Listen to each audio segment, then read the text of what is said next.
Okay, this is a quick video about our Kubota BX23S.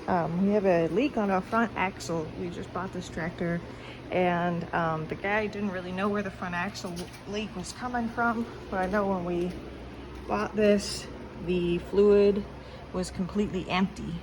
There was no fluid in this whole front axle. And he gave us some gear oil, and I filled it up yesterday to see where the leak was coming from because it was completely dry.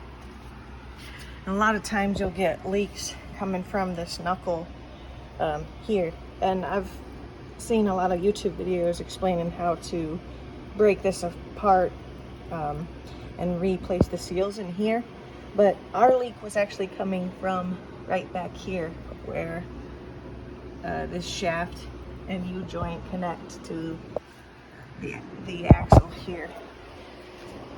So as you can see here, this is the workshop.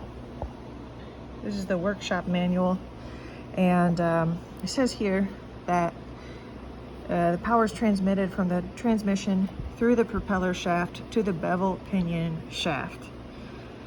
And here is your this would be the rear of the tractor. And so here's your bevel pinion shaft, and this is your axle, and this part is right here on the tractor. And so if you were to get under your tractor, you would see this rod coming through, and there would be a cover here. We didn't have the cover on ours. And so when I took the universal joint off, I found this, which I think is a chewed up oil seal, and I found another oil seal behind that. And so as you can see from the parts breakdown, here's another view of this bevel pinion shaft, and what you're supposed to see right away around the shaft is number 11 here, which is the oil seal. Well, so when I got under here and I started looking, I found what I think is 2 seals. And the problem that I saw when I took the first chewed up seal out was that this seal was pushed back so far that I could actually see the nut and the bearing around the shaft here, and that nut is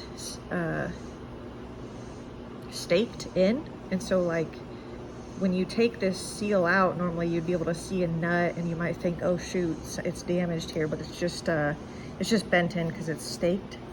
And well, so I could see that stake, and so what I think happened here was someone didn't know what they were doing and maybe pushed this first seal in way too far, because that can happen.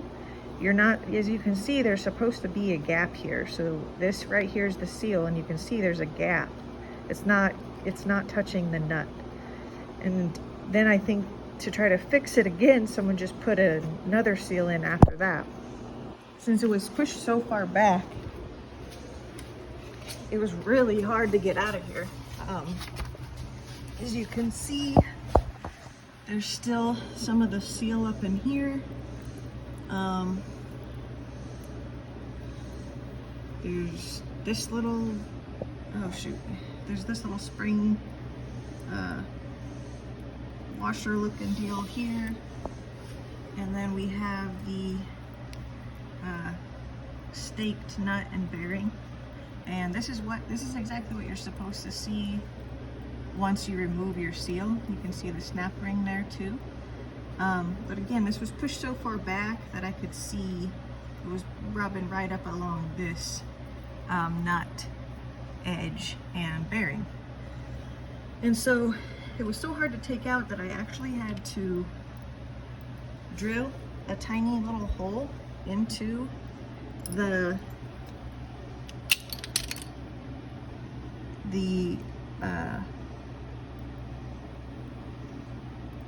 seal here, and then after that I barely drilled in a screw. And so this is just a cupped seal.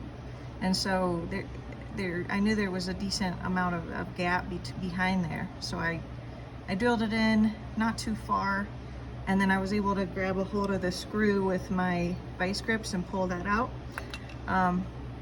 And we already have the new seal on order. So when we go to reinstall this, you want to install it so that the seal ends up right past these splines and no further. You don't want this nut there rotating and hitting the seal. So I just wanted to make that quick video in case anybody else has a leak coming from this location on your tractor. Make sure that the leak isn't actually coming from further back on your tractor and rolling down this shaft here and just coming off the tractor here, because then you've got some problems with your transmission, which is what the guy at the Kubota dealer tried first telling me was happening. But this should be a fairly simple and quick fix.